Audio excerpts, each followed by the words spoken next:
জলে ডুবে মারা যায়। তো নৌকা চালাচ্ছিল, নৌকা চালাতে মানে ড্রিঙ্ক করছিল, ড্রিঙ্ক করতে এসে নাকি ভিতরে গেটটা দেওয়া আছে।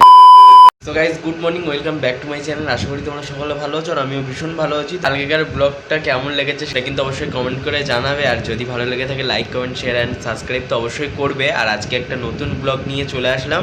গিয়েছে হচ্ছে জয়নগরে, যেহেতু দিদার ডাক্তার দেখাতে যেতে হবে, তার সাথে মাও গিয়েছে।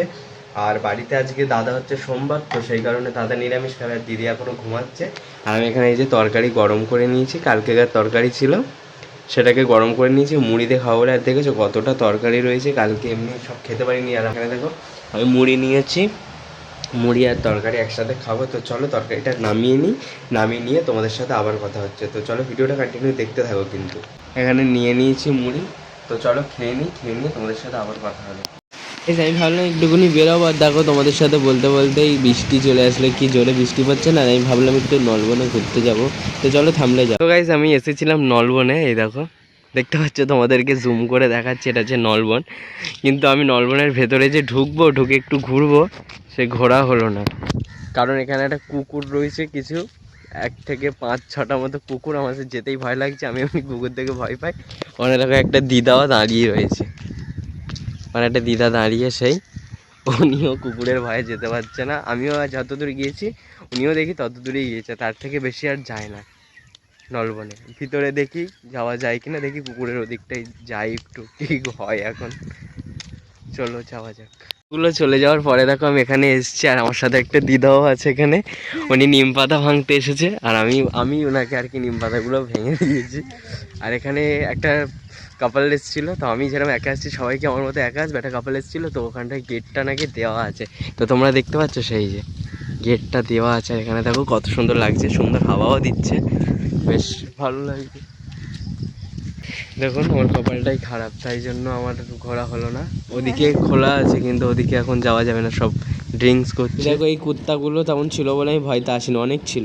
তোমাদেরকে তো বললামই আমি এসেছিলাম নলবনে, আর নলবনে এসে শুনছি যে এখন নাকি সবসময় বন্ধ রাখে। আমার সাথে যে ঠাকুমাটা ছিল তিনি আমাকে বললো নাকি এখানে ড্রিঙ্ক করছিল, ড্রিঙ্ক করতে এসে নাকি ভিতরে নৌকা চালাচ্ছিল, আর নৌকা চালাতে চালাতে নাকি জলে ডুবে মারা যায়। তো সেই কারণে এখন নলবনটা সবসময় বন্ধ রাখা হয়। আর আমারও বেকার আসা হয়ে গেল এতটা হেঁটে হেঁটে কষ্ট করে। তো গাইজ আমরা নলবন থেকে চলে এসেছি, আমরা বলাটা ভুল হবে, মানে আমি একাই গিয়েছিলাম। আর এসে দেখছি এখানে দাদা গান শুনছে, আর ঠাকুর ঘরে যে লাইটটা জ্বলছে দেখতে পাচ্ছ, ওটা ঘুরছে না। তাই দাদাকে বলছিলাম যে লাইটটা ঘুরছে না কেন, তুমি একটু দেখে দাও। আর আমি নলবনে একাই গিয়েছিলাম, এমনি হাঁটতে হাঁটতে চলে গিয়েছিলাম। আর মাসির বাড়ি কিন্তু নলবন থেকে 5 থেকে 10 মিনিট হবে হয়তো। আমি ঘুরতে ঘুরতে এমনি গিয়েছিলাম, গিয়ে তো দেখলাম যে বন্ধ, তোমাদেরকেও তো দেখালাম। দেখো দাদা ঠাকুরের লাইটটা ঠিক করে নিচ্ছিল, আর মা গিয়েছে তো সেই সকালবেলা, তোমাদেরকে বলেছি। মা আসলে আমরা বাড়ি চলে যাবো। আর এটা কি করছি বলো তো, এখানে একটা যে বাচ্চা ঘুরোঘুরি করছে তোমাদেরকে আমি দেখাবো, ওর জন্মদিন নিয়ে ওই একটু বেশি এক্সাইটেড। আমরাও ছোটবেলায় এরকম ছিলাম, জন্মদিন নিয়ে আমরা একটু বেশি এক্সাইটেড থাকতাম, কিন্তু বাড়িতে তো সেরকম ভাবে অনুষ্ঠান হতো না। যে এই বাচ্চাটা দেখছো ওটা আমাদের ভাগ্নি হয়, ওই ভাগ্নিটার আজকে জন্মদিন, সেই কারণে আমাকে ও নিজেই বলেছে আমাকে বেলুনগুলো একটু ফুলিয়ে দিতে, তাই আমি একটু বেলুনগুলো ফুলিয়ে নিচ্ছিলাম। আর ফুলাতে ফুলাতে তো আমার অবস্থা খারাপ হয়ে গেছে, হাত ফাত সব ব্যথা হয়ে যাচ্ছিল। দেখো আমি বেলুন ফোলাতে ফোলাতে মাঝে মাঝে শুয়েও পড়ছিলাম। মাকে এক্ষুনি ফোন করেছিলাম, মা বললো যেতে বেশিক্ষণ লাগবে না, মা আসলেই আমরা বেরিয়ে যাবো। হ্যাঁ একটা কথা তোমাদেরকে বলা হয়নি, তোমরা কিন্তু কেমন ভিডিও চাও সেটা আমাকে অবশ্যই কমেন্ট করে জানিও, তাহলে সেই হিসাবে আমি ভিডিও বানাবো। তোমরা চ্যালেঞ্জের ভিডিও বা যে কোনো ধরনের video, prank video, blog video দেখতে চাও সেটা আমাকে কিন্তু অবশ্যই কমেন্ট করে জানিও, তাহলে তোমাদের ভালো লাগার মতো আমি ভিডিও দেওয়ার চেষ্টা করবো। আর যারা যারা এখনও চ্যানেলটাকে সাবস্ক্রাইব করুনি তারা প্লিজ চ্যানেলটাকে সাবস্ক্রাইব করে আমার পাশে থেকো। আর যারা ফেসবুক পেজ থেকে দেখছো তারা প্লিজ পেজটাকে ফলো করে আমার পাশে থেকো। তো চলো ভিডিওটা কন্টিনিউ দেখতে থাকো। আর দেখো আমি বেলুন ফোলাতে ফোলাতে মাও কিন্তু চলে এসেছে।